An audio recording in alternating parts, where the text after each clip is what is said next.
Welcome to today's Corporate Venturing Insider series. Today is going to be quite special. We have Colin McLeod of the Melbourne Entrepreneurial Centre in Melbourne joining us. Colin, welcome. Nicolas, thank you very much for having me on. So I'd like to start the podcast always with the same question, which is, could you introduce yourself and what is your journey into corporate venture? Yeah, sure. So when I left university, I'm old enough. When I left university, all the jobs that people really aspired to tended to be either in banking, in consulting, or in large manufacturing companies. So companies like General Motors, BP, Ford, so I started my career at General Motors, and I worked there for 10 years, well, close to 10 years. And towards the end of that 10 years, I'd started doing an MBA. And that was quite an interesting experience because all of a sudden I went from the world of General Motors to a world of a whole bunch of people who had very different experiences to me.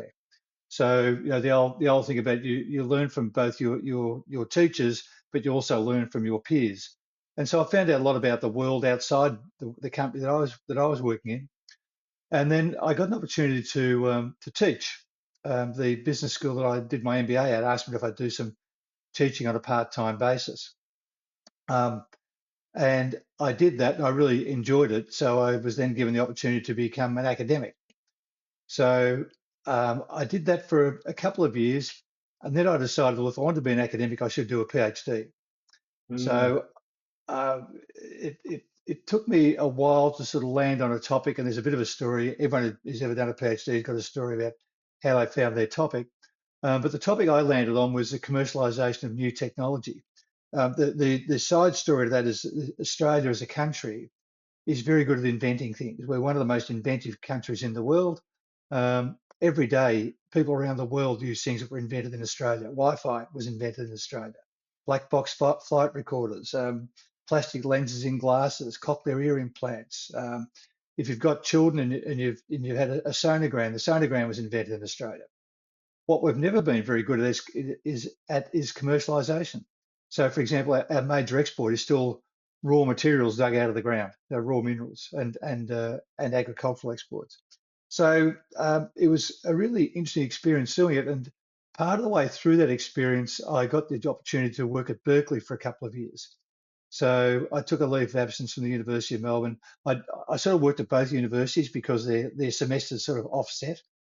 And so I spent a bit of time in Silicon Valley during the internet boom of the 90s, which was quite an interesting time to be there. And also an interesting time to be doing a PhD in the commercialization of new technology. So a lot of the data that I collected was actually in Silicon Valley.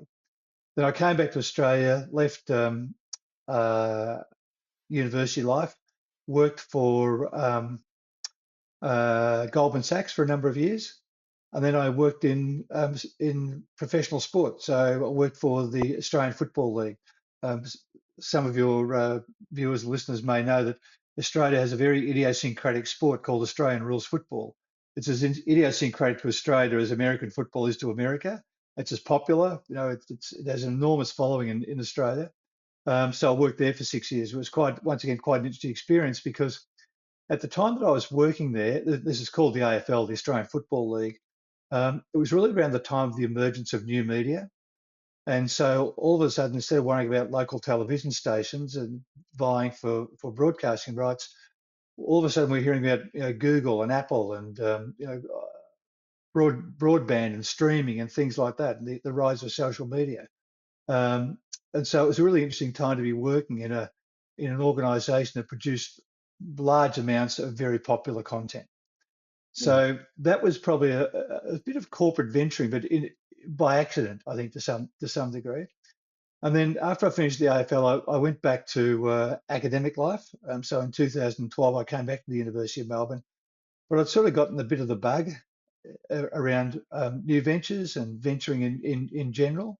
So I've had an involvement with probably about 15 new ventures, I guess. I mean a serious involvement, an investor, a director, a shareholder, not just give them a bit of advice from time to time.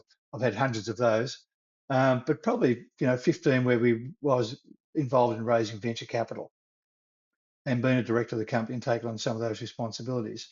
And now I run a centre at the University of Melbourne called the Melbourne Entrepreneurial Centre. So we run a traditional accelerator program, which most people would be very familiar with.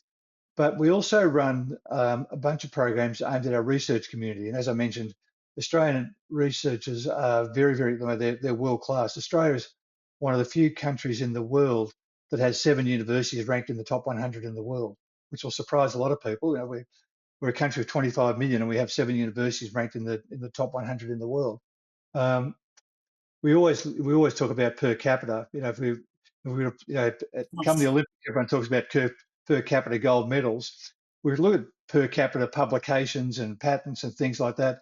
Australia puts out the equivalent of about 33 times our size in terms of inventive output. We're punching above our weight. Yeah, we're generally ranked in terms of inventiveness. You know, people like the World Bank, the World Economic Forum, the OECD, always rank us in the top, somewhere between the top 5 and 10, I guess, countries in the world.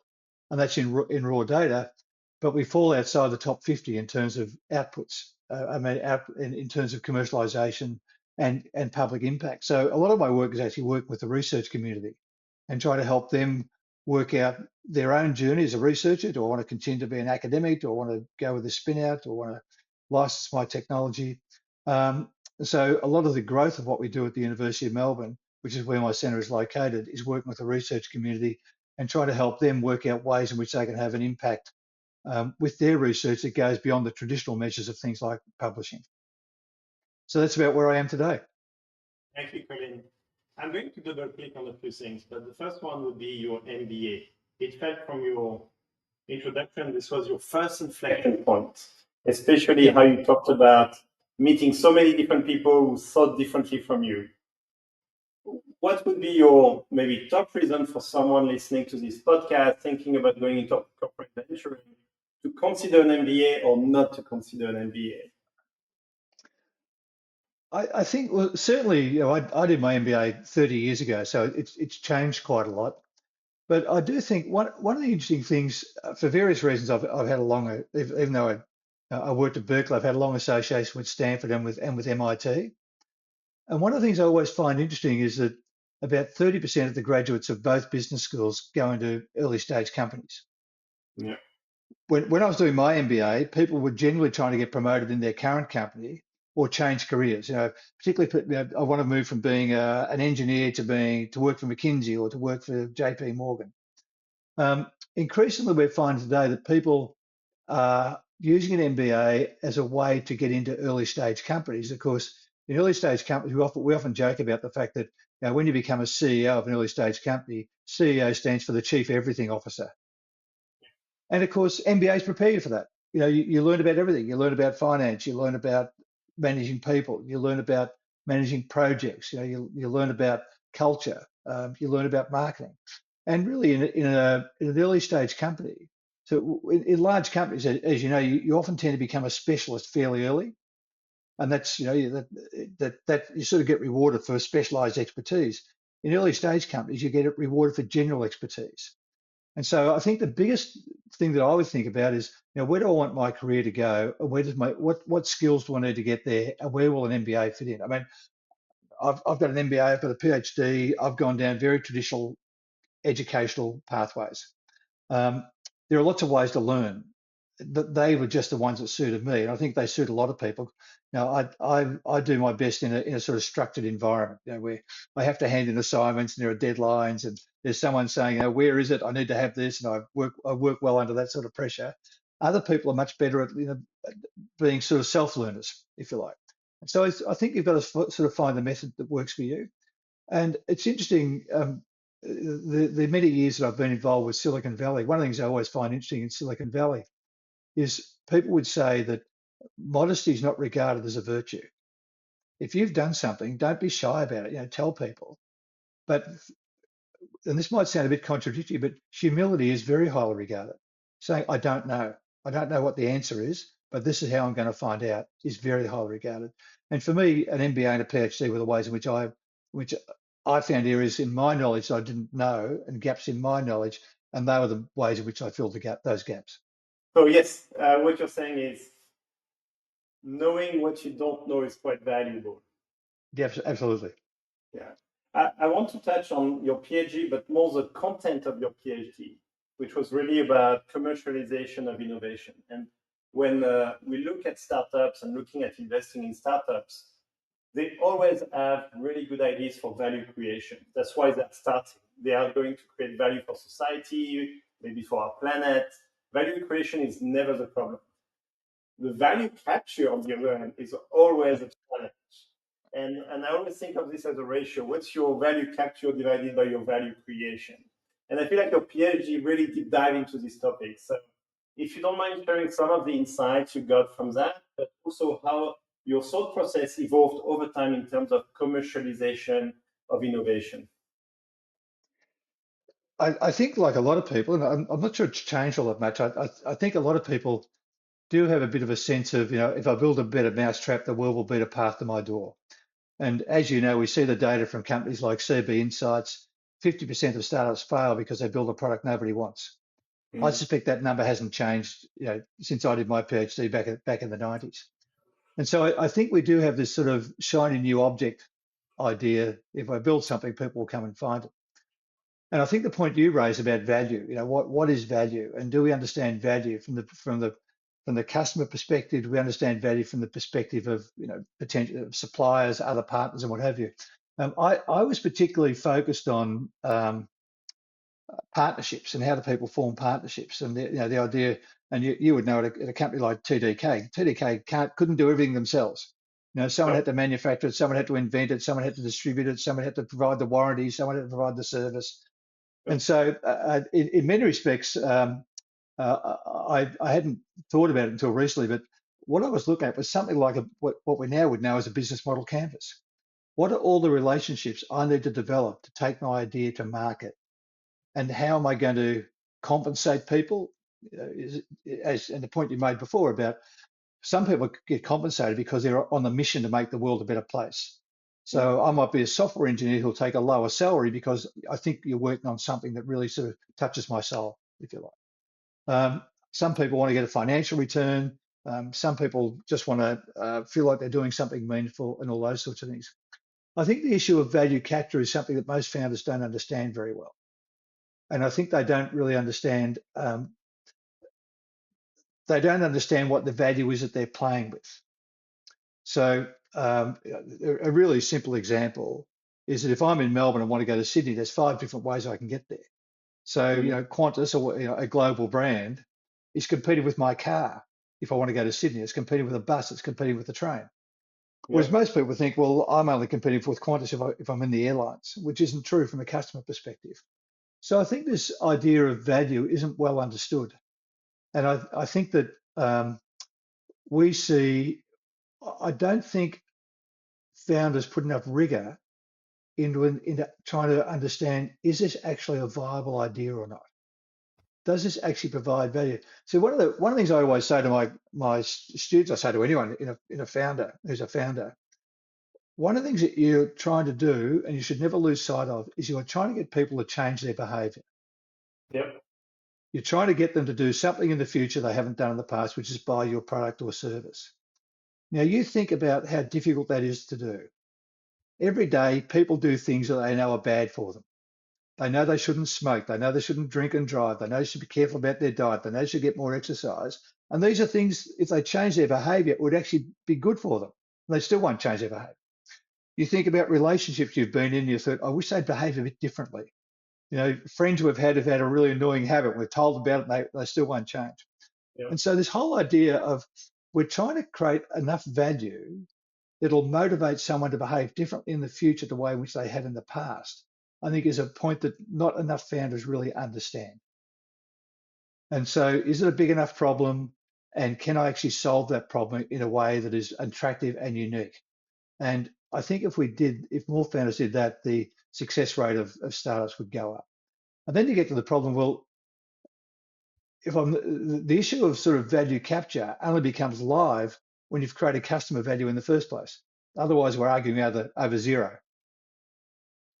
And I think if you can create enough value for your customer, then it goes back to where does it come from? Is it in customer service? But one of the things I find interesting is even talking to people who are involved in I sit on the investment committee for one of the university's venture funds. And so typically we invest in deep tech, like seriously deep tech, things with very long, very challenging technical and scientific pathways ahead, very challenging regulatory pathways. So we talk to lots of other people who are involved in deep tech. But even they will tell you about 80% of the successful startups they see, their success is based on an insight into the market no one else has got, not an insight, not a technological insight. I mean, the reality is, if you discovered a cure for cancer, you don't need to do any customer discovery. People will come flooding to you. Most Yeah. people aren't discovering a cure for cancer. They're discovering something that has a marginal benefit for the customer.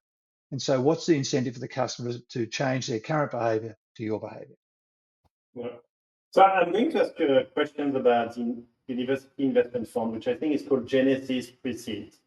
But I want to double click on the two golden nuggets you shared. I think the first one is about partnership. You can't do everything Yep. alone. And it's interesting because TDK just changed our view of how we are going to deliver value to the world.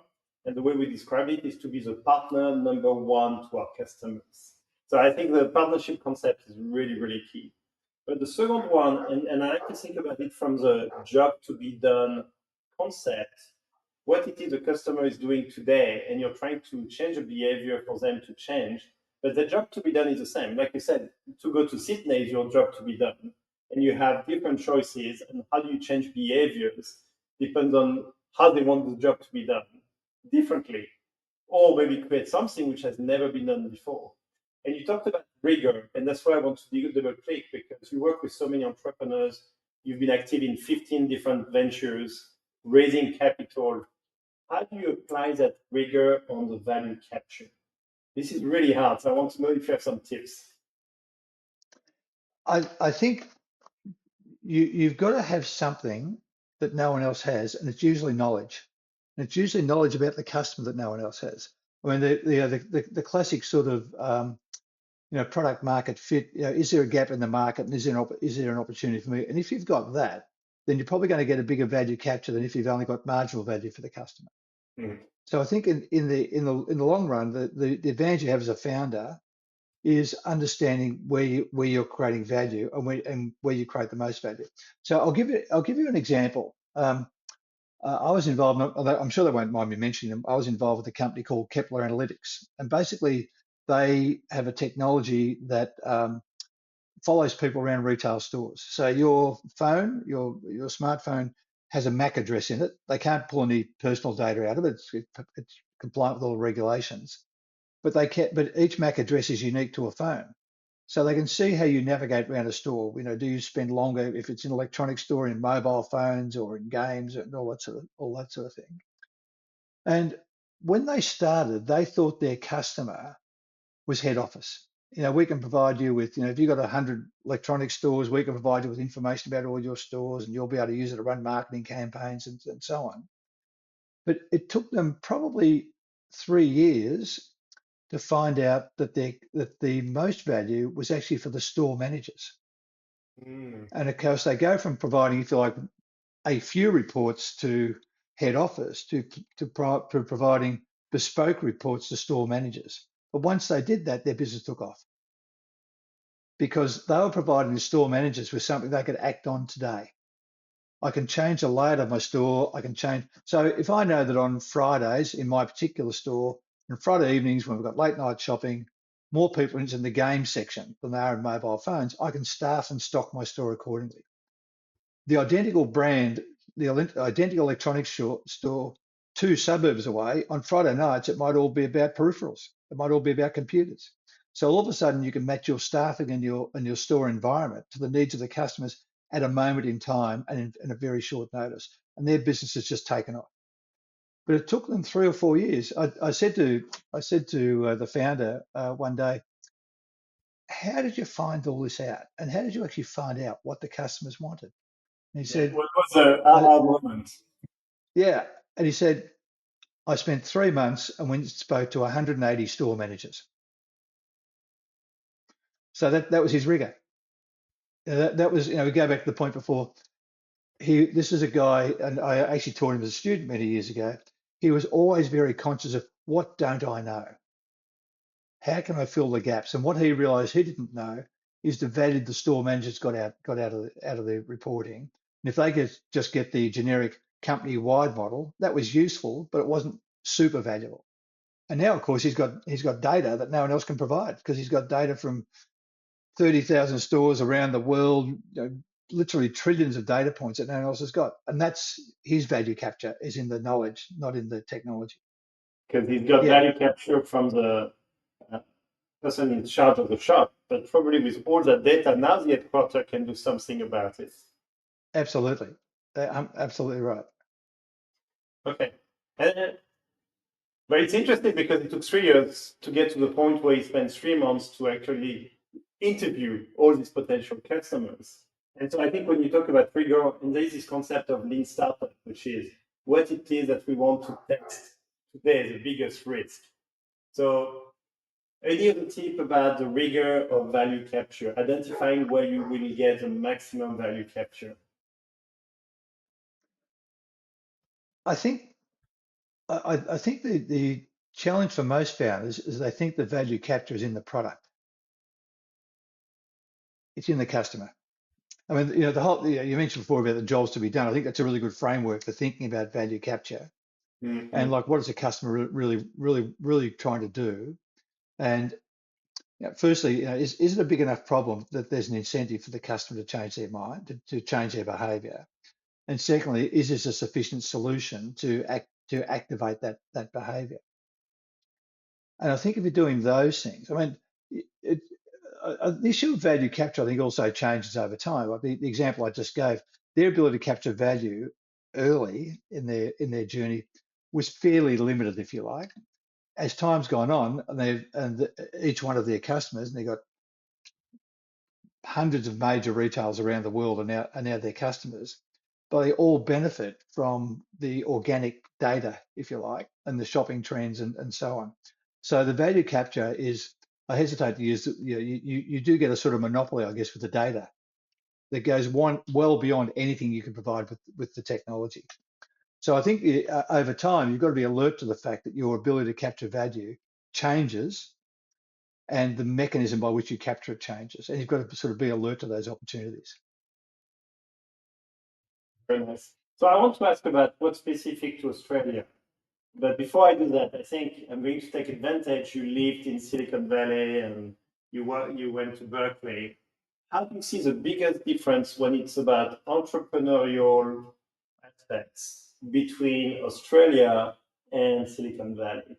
And clearly, Silicon Valley is unique even within the US. But here I'm looking at what are the striking differences between how you see things happening in Australia versus Silicon Valley. I think it's in Silicon Valley, they've been doing this for 100 years.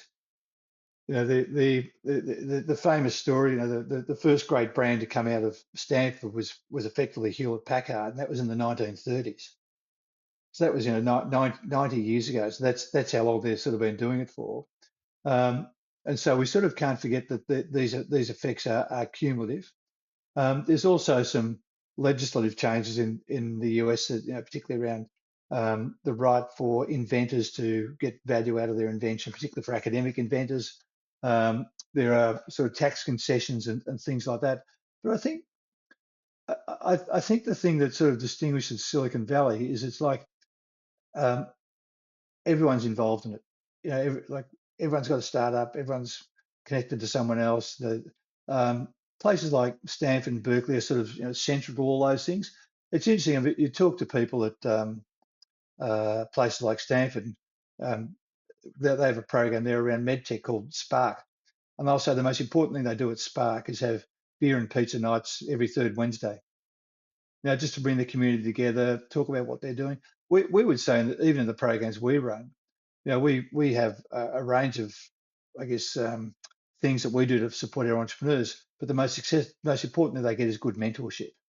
Mhm. People who have done it before. And I just think at a place like Silicon Valley, the number of high quality people who can give you advice, who can give you direction, who can support you, and increasingly they're engaging at a much earlier stage than they used to because there's so much more venture capital that needs to be invested, so they're moving further down the value chain, so talking to people at a much earlier stage. Um, and I think also it's a bit of a cliche, but there is just a lot of hustle, if you like. The story I told about going around talking to hundreds of store owners wouldn't be unusual in Silicon Valley. It would be unusual in Australia. Now there's I think the DoorDash. DoorDash is things like 4 final year computer science students literally sitting in a coffee shop talking to the owner, and she said, I can't make these deliveries because I don't have any infrastructure.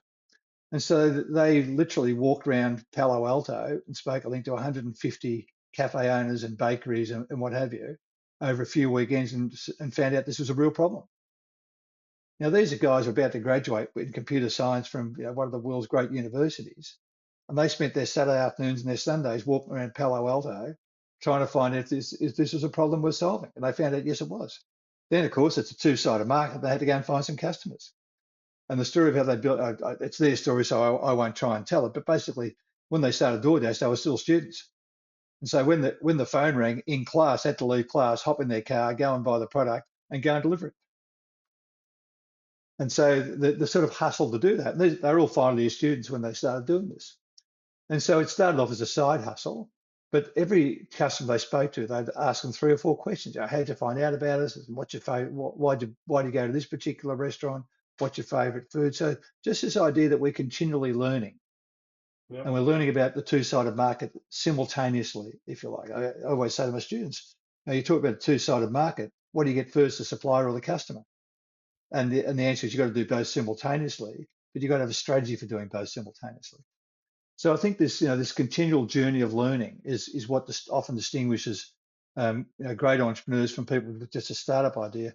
But in a place like Silicon Valley, there's so many people you can learn from. Yeah, you do have a very high talent density, people who've done it, but there's also this paying forward somehow where people are willing to Yeah, give advice and spend time with no apparent benefit to them to help out. And I feel like in Australia, people are actually very open to be helpful and paying forward. So I feel like there is some ingredients in Australia that should also work out well in the future.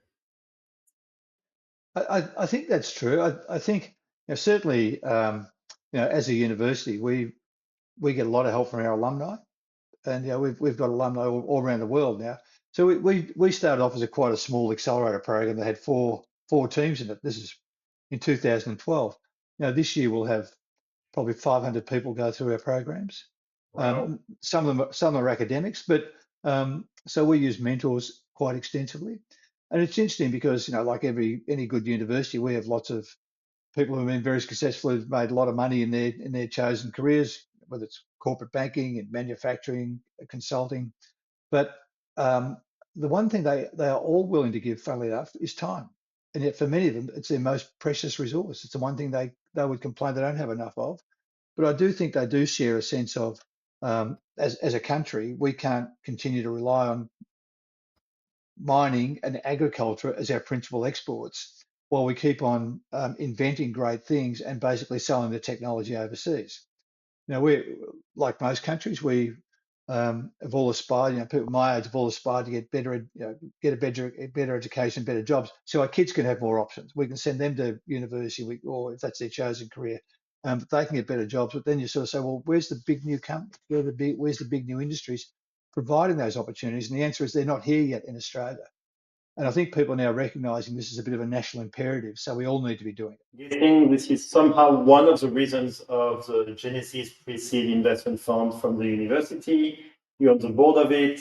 Can you share maybe why that fund and what's the value for kickstarting things? Yeah, I think we have a relatively small venture capital community.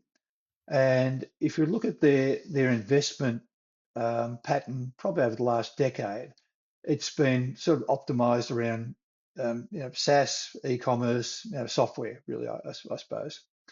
And Which is we're a easy to university. export. Yeah, Which is it's a easy to global, export. Yeah, yeah. it's a global phenomenon. Yeah, it's certainly not unique, not unique to us. Um, And a couple of things have happened over the last few years. So as a university, we're very heavily focused. We're very strong in medtech. We're regarded as, I mean, people in Boston would say Melbourne is the second best medtech centre in the world. Now, people in London might argue with that, and people in New York might argue with that, but we're happy to take it. We would You certainly be take in the it. conversation. We'd certainly be in the conversation in the top five with anyone. And so when you start looking at where we put our money as a university, it's around seriously deep science. To give you an example, anyone in the world who has had a COVID vaccination owes something to the University of Melbourne, because one of the research centres associated with the University of Melbourne, called the Doherty Institute, was the first place outside China to clone the coronavirus. So once you clone it, this is my layman's language, once you clone it, you know what the ingredients are. Once you know what the ingredients are, you know whether it's possible to even produce a virus. Yep. So we look at things like HIV. There's never been a vaccine for HIV because it's never had a structure that would allow it to produce antibodies to a vaccine. Now that's apparently changing, but it's still got a long way to go. With coronavirus, they could recognise very, very quickly that a vaccine was possible. So that happened, I think, within 19 days of the first case being identified in Australia. These people at the University of Melbourne and the Doherty Institute had isolated the virus and shared that knowledge with hundreds of institutions around the world. It meant that all those institutions around the world could then say, okay, we now know it's possible, or we now know it's in there. That narrows the search for what we're doing. Now, in principle, there are lots of people trying to clone it. Someone else might have done it 5 minutes later, or 5 months later, or 5 years later. We don't know. But they all literally stopped and said, we can move on. And that's just an example of the level of inventiveness that we have, the level of high class research. But the venture capital community in Australia wasn't set up to service that type of research. Where there's, as you know, venture capital funds are tied to their investment period or their investment mandate. We're talking about technology or science that has a very long scientific pathway and a very long regulatory pathway. So when you sort of say, I've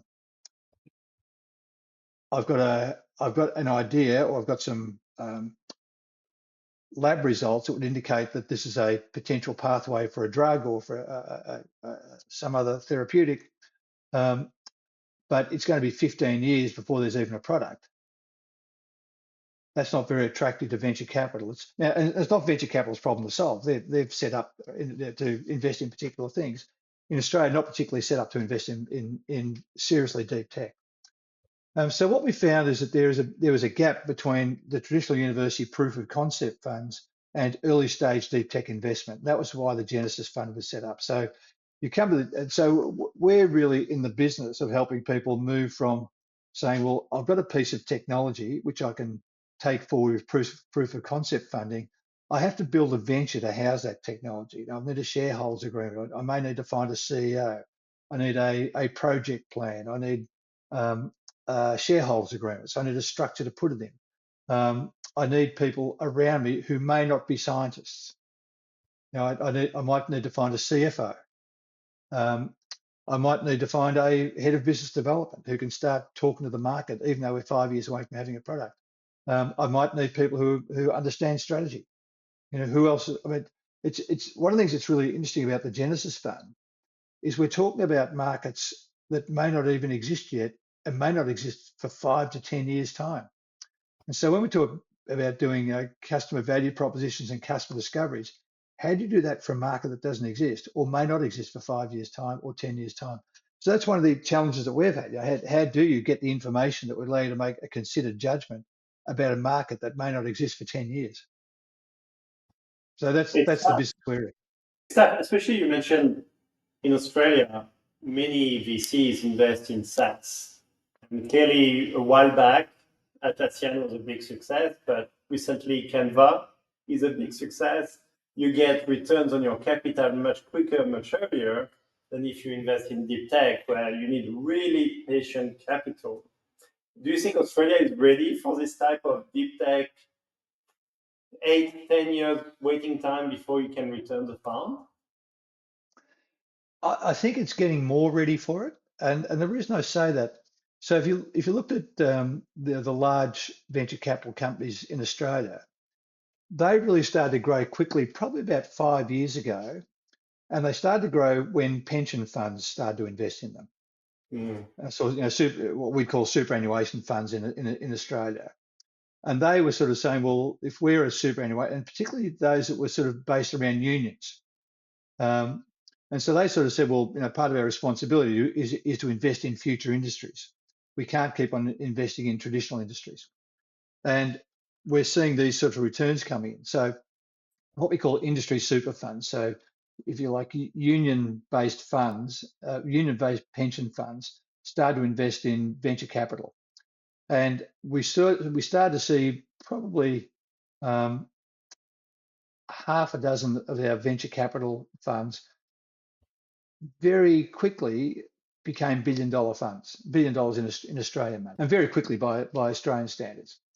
And so I think we're not seeing, and of course, since 2020, 2021, life for technology-based funds has been a bit more challenging than it was before that. But I think we're starting to see the same thing with um, deep tech investment, but it'll take a while. It'll take a while. So the we have another fund called Tin Alley Ventures. Tin Alley is a famous street at the University of Melbourne. Everyone knows Tin Alley. Well, I won't go into the details, but just one of those. Everyone walked down Tin Alley. And Tin Alley Ventures is actually run by an external fund manager called Tanara Capital. So Tanara has been a very successful um, sort of multi-tiered investment company, but probably really strong around sort of M&A and private equity. Oh, I But they're see. now saying we think we need to get earlier into the market and we need to invest in deep tech because I wouldn't say crowded out, but there's plenty of people investing in other forms of technology. And so one of the things that they did, they brought a guy back to Australia called Andy McLeod, who most people listening to this podcast won't have heard of. But Andy used to be head of life science investment for Oxford Scientific Endeavours. So OSC is one of the most successful life science investors in the world, and their Wow. head of life science investments happened to be an Aussie who was happy to come back to Australia and head up, I guess, a more traditional deep tech venture fund. So we go from a traditional university proof of concept fund, then we go to Genesis, and then we go to 10 LA Ventures. And so, in addition to saying we can find the money, we're also saying, well, we can find the people who want to run that, who want to make these. And as you know, we talked before about partnerships. As you know, in the venture capital world, often your reputation is the most important thing you have. Now, not just your deal making and the size of your fund, but your reputation as a person and as a partner. It's everything. Yeah, everything. And so, and of course, when Andy comes back from Oxford, he brings all these Oxford connections with him as well. So we're now involved in conversations with venture funds, with international venture funds, and co-investing with people who had never really had much interest in Australia. And we're not, they're not making massive investments yet, um, but they're now part of a conversation that 2 or 3 years ago we weren't having. So So it's evolution rather than revolution. The revolution's down the track. yeah, but you can see this could be the catalyst for more and more investments from outside Australia going into Australia. That would then bring mentorship, that would bring guidance and potential customers outside Australia. Well, I was talking to a guy recently. We do as a university, we're very lucky. We're very well connected, particularly in the UK and in the US. And I was talking to a guy who'd been a managing partner at Bessemer Ventures, and we were just talking about the stages of investment. And he said, I know it sounds really immature and really unsophisticated, but the first check in deep tech is a relationship check. You invest in people you know. And he said that they sometimes say a little bit as a joke, but if I can't drive there, I won't invest in it because it's about the relationship. The next step, the growth check, is about the investment. It's about what's the opportunity in the fund and how far can they go. But my first check is in the person. Do I think they're capable of building out the venture? And of course, as you know, relationships are built over time. And so Yeah. I think we're at the we're past the very early stage, but I think you're right. It's a catalyst for the next stage where we will start to grow. And I don't think that's as far away as I thought it might have been. So talking of Catalyst, I'm going to ask about your VC Catalyst program where you serve as Uh-huh. the academic director. Tell me more about this program. So we have a government body in Victoria called Launch Vic, run by a very, very talented woman called Kate Corney. I should declare an interest. Kate's also a good friend. She used to work at the University of Melbourne. But their job is to help the ecosystem grow. And one of the things that she realised is that we don't have a very strong sort of angel investment network in Melbourne. And as you know, a lot of angel investors are high net worth individuals, they're family offices, they're people who've made their money out of their own business and want to learn more about it. So um, I was involved in the foundation of that program with a woman who's very well known in our angel network called Rachel Newman. So really, Rachel was the expert, and I just sort of worked alongside Rachel. And we've now had I think about 110 people go through it over almost 6 years. And those people have said they've invested about $80 million that they wouldn't have invested if they hadn't done this program. Now, So $80 that's million it. dollars Real doesn't, catalyst. Real yeah, catalyst. that's real catalyst. And as you know, these people are writing checks for $50,000, $100,000, $150,000. But it means if you're a startup, that gives you enough money to get yourself ready to go and talk to an institutional investor.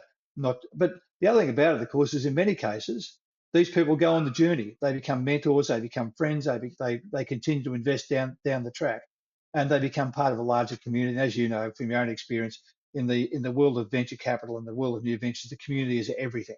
If you can't, and as you said before, 100% right. The whole ethos of paying it forward is really critical to that. And actually, this is maybe one more difference between Silicon Valley and most of the world is there are so many angel investors in such a small space. And some of it comes not even from entrepreneurs who started a startup and became successful, but some even late employees joining, getting good stock options, getting money, and then being angel investors. How do you see the angel investment space in Melbourne and Australia? And do you think it's going to get like a bigger snowball over time? I think it will. I think at different times it has different dynamics. Um, one of my close friends at the university did his PhD at Stanford under a guy called Bill Sharp. And Bill was the guy who sort of really invented asset allocation, across a portfolio. Mm, And so I think people are now saying, well, when we talk about asset allocation, where's the exposure to venture? Whereas 5 years ago, people never said that. interesting. People say, real estate and government bonds and equities, and their risky investment was international equities. And now they're saying, well, I think we should be putting something into venture. And so I think as asset allocation and portfolio management has become a much more important idea, then the role of venture within that portfolio construction has become much more important too. That's a good segue to talk about corporate VCs in Australia. Yep. How do you see corporate VCs first in Australia, and how do you see it changing over the last 5 years?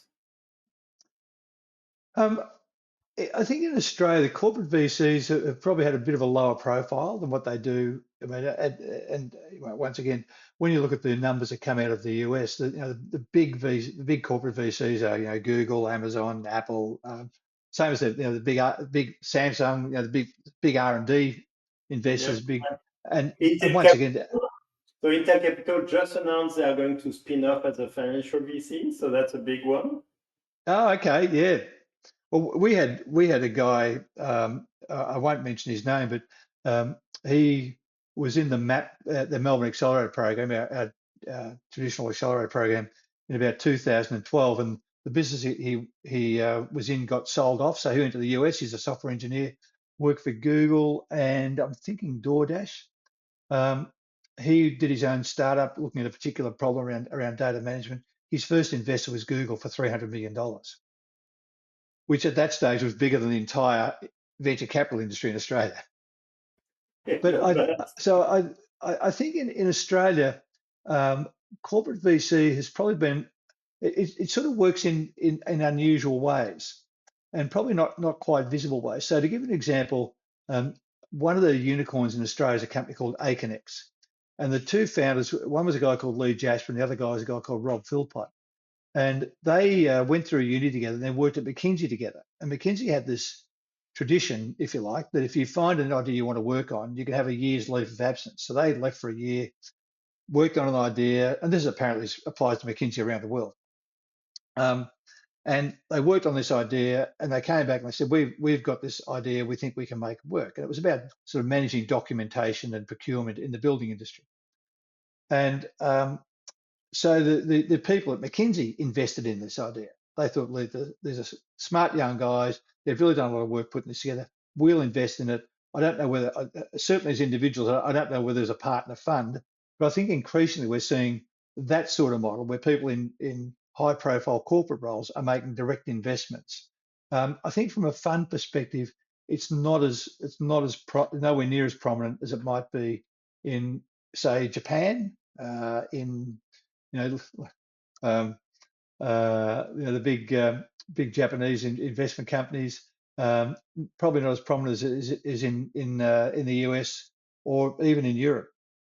But I think what happened in Australia is a lot of corporates decided maybe they'll have a go at it first. So they started up, sort of spun off their own accelerator programs, venturing programs, and what have you. And I think a lot of them haven't worked out quite the way they hope they might. So they're going back and looking at, well, maybe we need to become a VC of sorts. And I think in many cases, and as you would know from your own experience, you're investing in companies that at some stage down the track you'll probably want to acquire. So we tend to see that more with the pharmaceutical companies because that's sort of the world we're in. Um, but I think that's probably the model that's going to become the most prominent in Australia. Yeah, I was going to relate to your earlier comment at the beginning of our interview about Australia punching above their weight. And I was wondering why corporate VCs is not. But maybe one explanation you're giving is corporations like to try by themselves, in a way, punching above their weight, trying to get their innovative ideas off the ground versus trying to get it outside and maybe incorporating it in. Yeah, I think that's true. And I suppose the other thing I'd say is that in one sense, dealing with, as you know, um, good ideas can come from anywhere. It does. Even deep tech ideas can come from anywhere, but they're more likely to come from a university. When there's lots of them at a university, so that it's sort of efficient to deal with a university. But as I you feel like also there's know, a little bias here, right? yeah, but I would also say that universities in Australia traditionally haven't been very good at managing anything other than licensing technology. I mean, that's the world we've lived in. All the inventions I mentioned at the start of our discussion were all licensed and went overseas. So you sort of think about a technology transfer office in Australia. They're learning a new business. Now they're learning about corporate partners, and we have corporate partnerships with companies like Illumina, global genomics company, and CSL, the global pharmaceutical company. It was originally founded in Australia. But we're still learning how to do that, effectively. We work in different time scales. Our understanding of IP is different. The if you like, the tension between publishing and invention and an IP is still being worked through. But having said that, I think there is I know that from working in the university, there is an appetite to get better at it. We realise we have to get better at it. But if you look at the universities that I know, and I know the ones in Victoria better, but Monash, Melbourne, RMIT, they're all trying to learn the new world, if you like. A friend of mine said the role of this is a guy at an American university. He said, the role of a technology transfer officer at a university used to be to put a toll on your IP as it left the premises. And now all of a sudden we're saying, well, how can we help that IP become more valuable? How can we form partnerships with the industry? And that's a new business for us. And as I say, we're still learning it. But yet it's so critical because, again, value creation in that IP, but if it doesn't get out in the world, then there's no point. Absolutely. And I think it's interesting because I think a lot of academics have thought it's a bit of a zero-sum game. You know, if I'm working on a new venture, then it's taking my time away from publishing or teaching or my traditional academic work. And there's some interesting research emerged over the last 10 years that basically says that academics who have entrepreneurial experience become better academics. They Look at they get they Stanford. get Look yeah at they get Stanford. published they get published in higher quality journals. They get published more often in higher quality journals. They attract bigger, more prestigious research grants. And this is research done at universities like Imperial, which is Imperial College in England, which is very good at this sort of stuff. They looked at, I think it started off as a sample of sort of 10,000 academics over 10 years, and it eventually whittled down to about 2,000 were left, I think. But they basically found that the people who were lasted the journey and had an entrepreneurial experience became much better academics. And their argument was that the exposure to being an entrepreneur gave them exposure to industry, and exposure to industry gave them exposure to more cutting edge problems. And they're much more publishable than a slight variation on a well-known problem. And do you think this is because they understand the need for that value capture, that getting to customers, being valuable, differentiated, and then you work backwards to what it is that you're building as an IP? Nicholas, I got to say, and I work with some really smart people. I work with people who are recognised globally as experts in their field, could go to any university in the world and would get a job there. And they go to one of our classes and we're in a world that they've never been in, and they'll come and say to me, Colin, I was astonished at how much I learned from talking to a customer. Now it does fit an academic stereotype, but they're so excited about it. I learned so much. I want to do it again and again and again and again and again. And so they're learning a new skill. And so they're learning the skills, all the things, what's value capture, what's value to a customer, which is different to my value, how I see value as an inventor. And to their great credit, we find a lot of academics are approaching it with enthusiasm.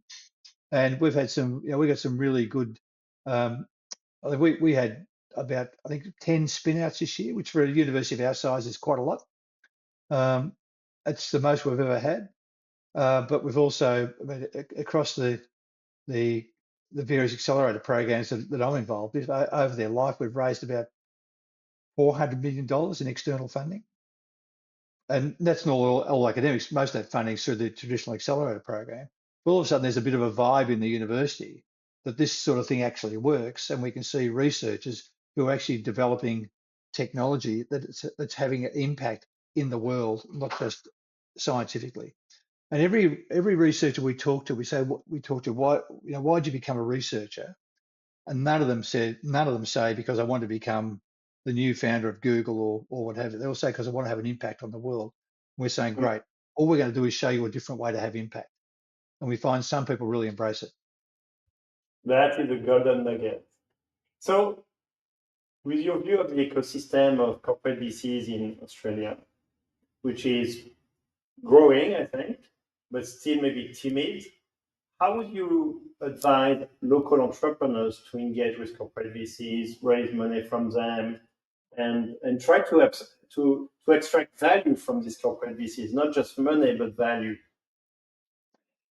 It's an interesting question because I've got to admit I don't think entrepreneurs in Australia really understand the challenge of finding money all that well.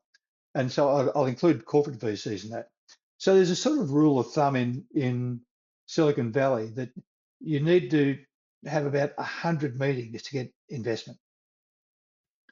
And about 80 of those meetings are intelligence gathering.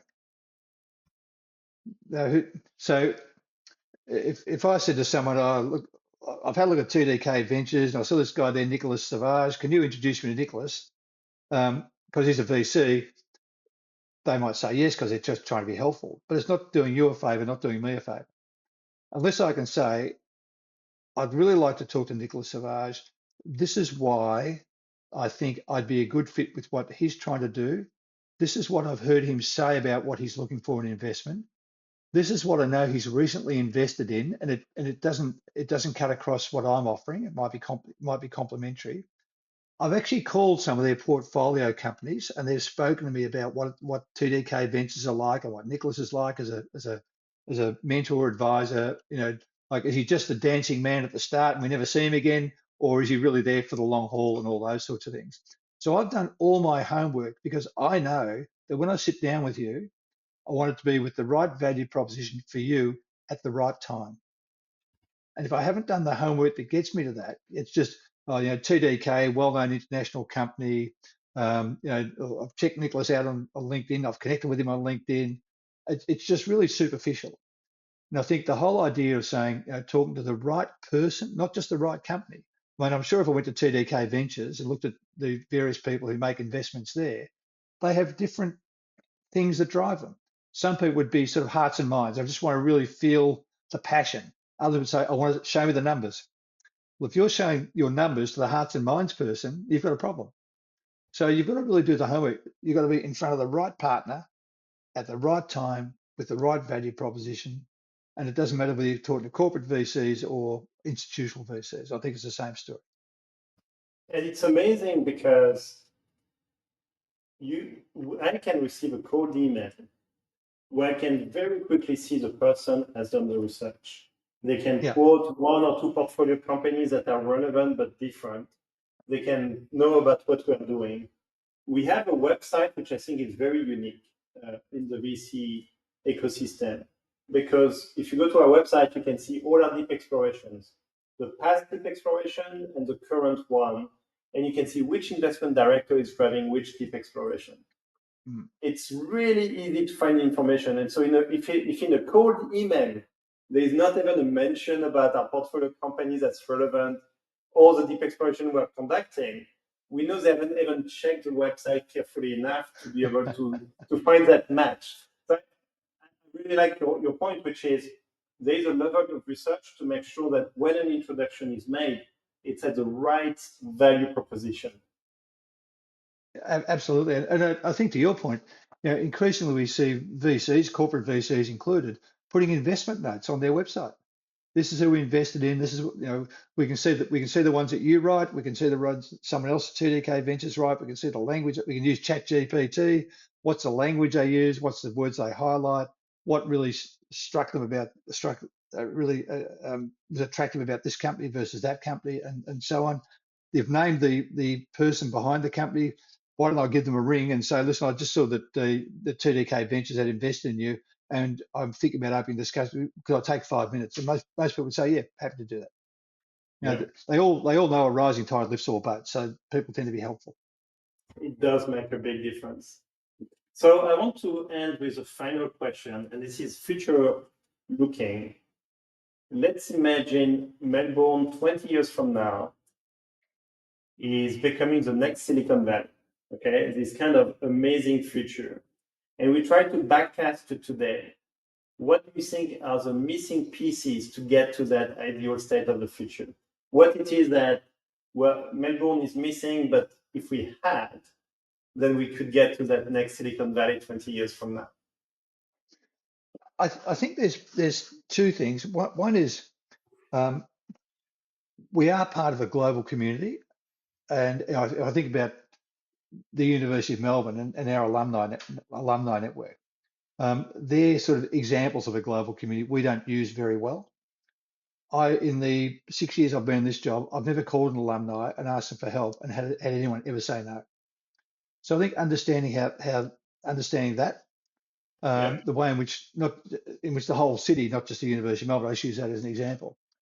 I think the other thing is the other areas that a lot of things that we're trying to do. So we talk about medtech, for example, because that's the strong area for my university. If we could find a new venture that had the potential to be a unicorn, our ability to find someone to run that company is low. And so I think, and I mentioned before about Andy McLeod coming back from Oxford Scientific Endeavours. Who's next Andy McLeod, and how do we all work together to bring them back to Australia? Where do we find these people? Because we know whether they're Australian, whether they're from some other background, but there are lots of very bright, very successful young Australian people who would come back to Australia for the right opportunity but never find out about it. So it should be actually, personally, I think that finding those people should be a government imperative. Like the next potential deep tech unicorn that we have, we're going to bring someone in early, even if as a government we need to top up their salary or what have you. I think the third thing is that, particularly in academic environments, entrepreneurship will become better understood. And what I mean by that is, for most academics, entrepreneurship is not the pathway that they want to go down, nor should they go down. But I'm a great believer in, you choose X in preference to Y, you don't choose X in ignorance of Y. So we've started running programs for our PhD students around entrepreneurship. And some of them, they say, well, now that I find out about it, that's not what I want to do. So that's great. That's perfect. It's not what you want to do now. It may be what you want to do in the future when you've established your academic career and so on. But it might also be that entrepreneurship today would be useful while you're doing your PhD. Think about how you might commercialize your technology. We can connect you with people in venture capital who can talk to you about your project and give you some advice on ways in which you might take that forward. So that they're not mutually exclusive in the way that we've traditionally thought about those things. So I think there's sort of educating the scientific community, connecting better to the global community, finding the people who can lead these bold new companies, particularly around deep tech. And I think that to some degree, venture capital will always be an issue. But I think if you get the first three right, the venture capital will find you. And you'll start to see the big venture capital companies looking more at Australia. I think what's interesting, and this is a great way to end the podcast, is it's all about the people. People Always. in terms of relationships, people in terms of getting the talent back, people in terms of education and awareness. It's like people cubed. Yeah. I think that's right. And once again, one of the things that I looked at in my PhD many years ago was just the importance of things like trust. So if you and I have worked together before, we trust each other. I ring you up and say, look, I can't get a contract. I'm going to buy something from your company. I can't get a contract to you for a couple of weeks, but I need you to start working on it today. You'd say fine. Because if you don't deliver on it, your reputation in Silicon Valley will be terrible. I mean, I always remember my first trip to Silicon Valley, and we were talking about employee turnover. And I'd grown up in a company like General Motors, where it wasn't unusual to go to 50-year retirements. It wasn't unusual to meet someone who was the third generation of their family to work for General Motors. Mm-hmm. And I went to Berkeley and I met this guy who was telling me about turnover in his company. And he said, I said, what's your average turnover? He said, 12 months. I said, seriously? He said, yeah, it's too low. I've got to get it up. What do you mean? He said, well, just the way ideas travel around Silicon Valley. He said, but the important thing to remember is that we don't want people ever to leave here in a bad, we don't want bad leavers, we want good leavers. We want people to go to the best opportunity for them, because somewhere down the track, I want to be able to call them up and say, come back, I've got a new opportunity for you. I want them, when they go and talk to their friends and colleagues and people that they study with, when they say, who's a good company to work for, my name comes up. Now, it's a really interesting idea, just the movement of people around an ecosystem, the reputation you have in that ecosystem and how it's everything. You know as well as I do that if I'm a software engineer, I could, if I'm in Melbourne, in Europe, I could get on a plane tomorrow and start work at Facebook or Google or Amazon tomorrow morning, or the following day. So what's going to get me to go and work for a small startup? And the answers are the people you work with and the mission they're on. There's nothing else. Money's never unimportant, but it's never the only thing either. And I think getting people passionate about those sorts of things, passionate about the work they're doing, passionate about working with each other, then I think if you can make those things work, then everything else looks after itself. People, mission, purpose. Absolutely. Colin, thank you so much for today. I think you shared quite a few golden nuggets, and I think the audience learned about what's specific about Australia, the potential of Australia, and the entrepreneurial spirit that has the potential to get to the Silicon Valley 20 years from now. So thank you. Yeah, look out, we're coming. Thank you very much, Nicolas.